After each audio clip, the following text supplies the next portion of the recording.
क्या मैं अंदर आ सकता हूँ सर? हाँ हाँ, क्या बात है सुनील, यह छुट्टी की अर्जी है सर। मुझे 20 दिन की छुट्टी चाहिए। 20 दिन की छुट्टी क्यों चाहिए? अभी तो तुमने नई नई नौकरी ज्वाइन की है और अभी छुट्टी चाहिए? हाँ सर पता है, पर मुझे शादी में जाना है। किसकी शादी है? मेरी शादी है। मतलब हमारी?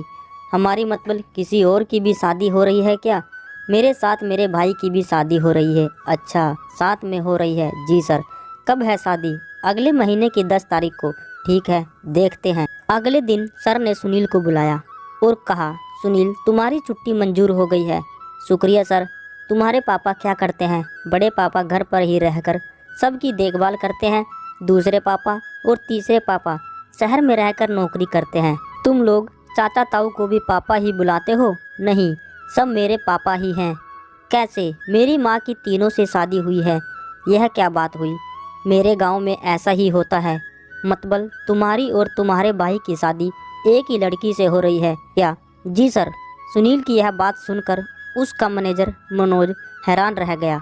उसने पूछा, कहाँ है तुम्हारा गांव? दिल्ली से 400 किलोमीटर दूर देहरादून में पंच नाम का एक गांव है, वहीं मेरा घर है।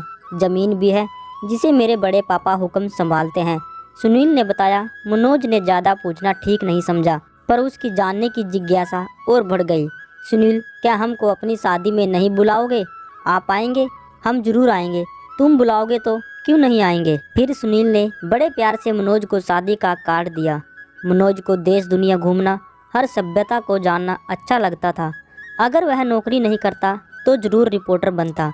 मनोज और उसका स्टाफ जब सुनील के घर जाने लगा तो बड़ी परेशानी हुई। रास्ता बड़ा ही उखड़ बखड़ मुश्किलों से भरा था, पर खूबसूरत और रोमांच से भरपूर था। आखिर क्या वजह है कि यह प्रथा आज भी चली आ रही है? क्या होता होगा? कैसे निभती होगी ऐसी शादी? यह सब जानने के लिए वे सब उतावले हुए जा रहे थे, पर उन्हें डर भी लग रहा था कि कहीं वे लोग बुरा ना मान जाए। गांव में बड़ी चहल पहल थी। एक प्यारी सी लड़की चाय नाश्ता लेकर आई। सर, यह मेरी बहन पूनम है। जीती रहो। मनोज ने पूनम से कहा। बगल के ही गांव में शादी थी, इसलिए सुबह 11 बजे बारात चल पड़ी। मनोज का मन रोमांचित हो रहा था। सुनील और उसका छोटा भाई बलबीर दोनों ही दूल्हे की पोशाक में जंच रहे थे। शादी के सब रीति रिवाज, मंडप, उसकी सजावट, गाना बजाना हमारे जैसा ही था। शादी शुरू हो गई। पंडित जी मंत्र बोलने के साथ शादी कराने लगे। जब फेरे की बारी आई तो एक ही दूल्हे के साथ फेरे पड़े। पूछने पर पंडित जी बोले कि फेरे तो एक के साथ ही होंगे, शादी अपने आप सब के साथ हो जाएगी। बहुत ही कम समय में शादी हो गई। सुनील हमें अपनी पत्नी से मिलवाने ले गया। मनोज जो उपहार लाया था लड़की के हाथ में दिया। वह लड़की खुश थी। उसे देखकर यह नहीं लग रहा था कि वह 2 भाइयों से शादी करके दुखी है। मनोज ने सोचा कि सुनील के बड़े पापा हुक्म से कुछ बात की जाए। किसी बात की कोई तकलीफ तो नहीं हुई? सुनील के बड़े पापा ने पूछा। नहीं नहीं, सबसे मिलकर बड़ा अच्छा लगा। क्या मैं इस शादी के बारे में आपसे कुछ पूछ सकता हूँ? मनोज ने कहा। जी जरूर। क्या वजह है कि एक ही लड़की से सब भाइयों की शादी हो जाती है? ऐसा है सर कि हमें नहीं पता कि यह प्रथा क्यों और कब से चल रही है, पर मेरी दादी, मेरी माँ, सब की ऐसी ही शादी हुई है। हम 3 भाइयों की भी शादी एक ही लड़की से हुई है।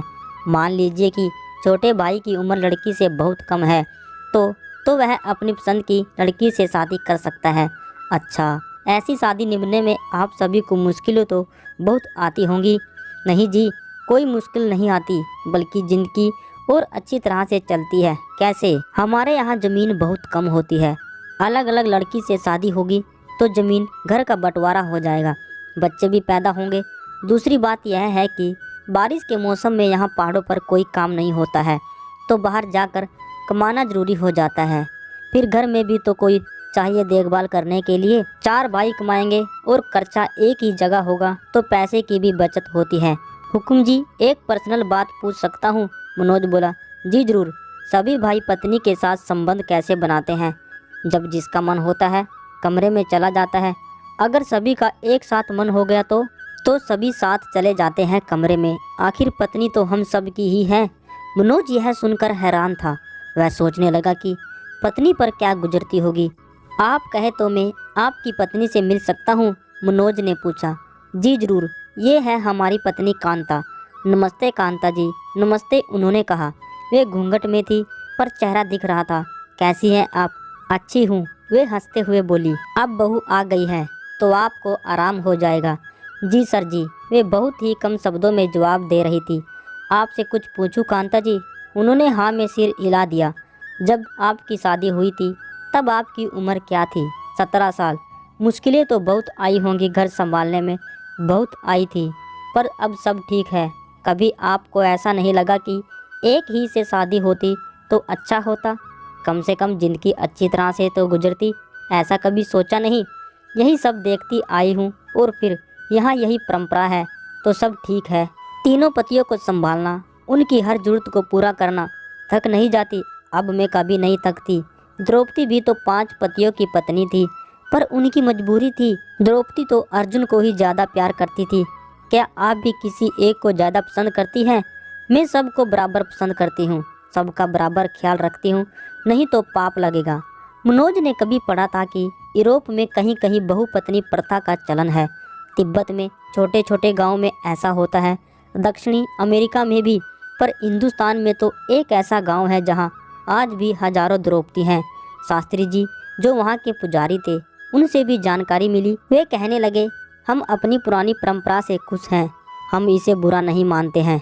मनोज को पता चल गया कि आज के पढ़े लिखे लोग भी इस परंपरा को बुरा नहीं मानते हैं। आज की पीढ़ी इस मुद्दे पर बात करने से झिझक महसूस नहीं करती है। दुख हो या खुशी सब आपस में बांट लेते हैं।